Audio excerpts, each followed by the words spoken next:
China, Taiwan, Korea Selatan dan juga Jepun merupakan pembekal utama chip semikonduktor di dunia.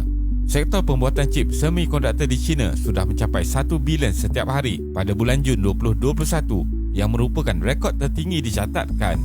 Walau bagaimanapun, jumlah yang sangat banyak ini belum mampu untuk memenuhi keperluan dalam negara China sendiri kerana kebanyakan chip terutamanya generasi baru dan berteknologi tinggi terpaksa diimport dari luar. Kehidupan moden manusia hari ini adalah bergantung kepada satu objek kecil ini, iaitu chip. Terdapat pelbagai jenis chip berbeza digunakan di dalam alatan harian seperti telefon pintar, barangan elektronik, komputer, kereta dan banyak lagi. Selain itu, chip lebih maju dan kompleks juga digunakan sebagai komponen dalam superkomputer, artificial intelligence, Internet of Things dan juga sedang dalam kajian di angkasa lepas seperti tisu chip bagi menggantikan tisu badan manusia dalam kajian biomedical. Kini, misi China ialah mahu menjadi antara pengeluar chip generasi ketiga yang lebih kompleks supaya kekal relevan dalam persaingan industri chip semikonduktor global. Jadi, dalam video kali ini, kita akan melihat persaingan yang dihadapi oleh negara China dalam industri pembuatan paling kritikal ketika ini, iaitu chip semikonduktor. Teruskan menonton. Apa itu chip?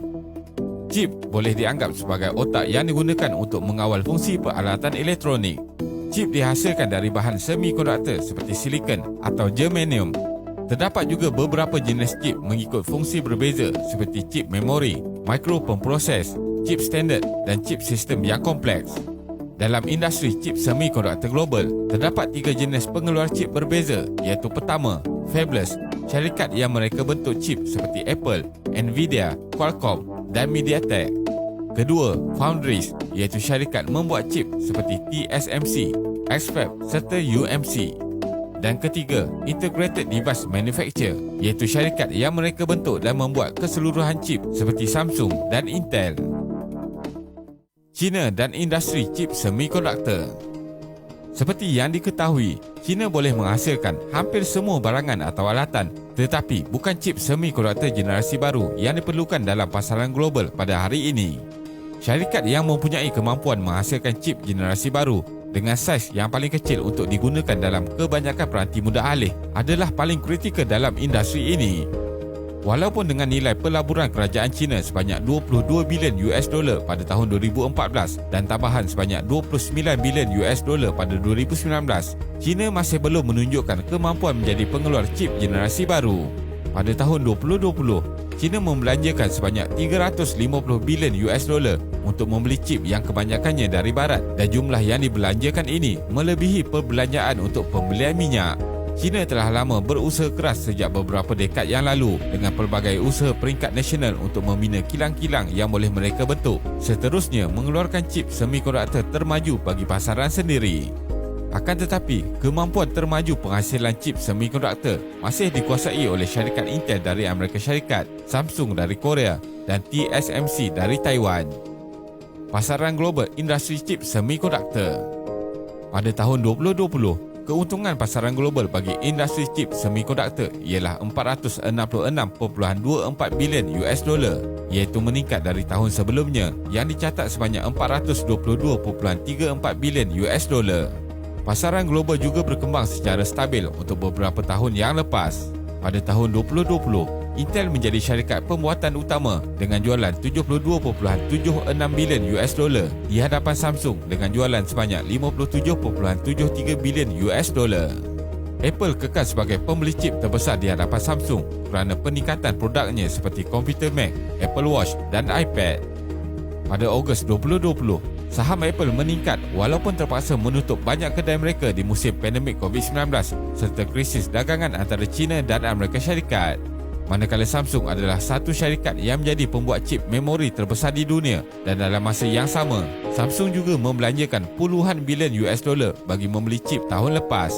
Ini berikutan peningkatan permintaan untuk peralatan elektronik di rumah. Samsung juga mendapat kelebihan apabila produk China iaitu Huawei disekat di pasaran luar dan permintaan untuk alatan komputer juga meningkat dengan drastik sejak pandemik COVID-19. Kenapa China masih tidak mampu menyaingi syarikat chip semikonduktor global? Pelbagai syarikat yang terlibat dalam industri chip semikonduktor ini mempunyai peranan yang berbeza dan tertumpu dalam kepakaran masing-masing seperti reka bentuk chip dan pembuatan chip. 70% keperluan chip generasi baru dihasilkan oleh Taiwan Semiconductor, TSMC dan Samsung. Pelaburan awal yang diperlukan untuk membina kilang dan operasi juga sangat tinggi, iaitu mencapai 10 hingga 12 bilion US dolar dan tempoh 3 tahun minima diperlukan bagi memastikan pengeluaran boleh berjalan dengan lancar. Tiada jaminan bahawa kilang yang baru dibangunkan, walaupun dengan kos yang tinggi, akan berjaya dalam industri ini. Pembuatan chip semikonduktor ini sangat cepat berubah mengikut keperluan teknologi dan kepakaran tenaga kerja dalam bidang ini juga tidak mudah diperolehi. Disebabkan itu, dapat dilihat pasaran global untuk industri ini dikuasai oleh beberapa syarikat sahaja yang mempunyai teknologi diperlukan dengan penyelidikan yang kukuh setelah sekian lama. Kerajaan China bercita-cita untuk tidak lagi bergantung kepada pasaran luar bagi keperluan chip semikonduktor, termasuk chip generasi baru yang sukar dihasilkan.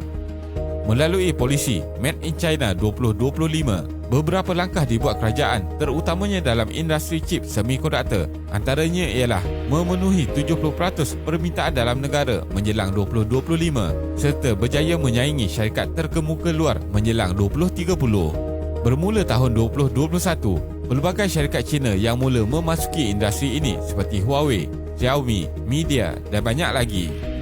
Salah satu kekurangan negara China juga adalah kurangnya tenaga kerja pakar dalam industri pembuatan chip semikonduktor generasi baru. Syarikat dari China sedang aktif membawa masuk kepakaran dari luar, terutamanya Taiwan, dengan menawarkan gaji yang lumayan.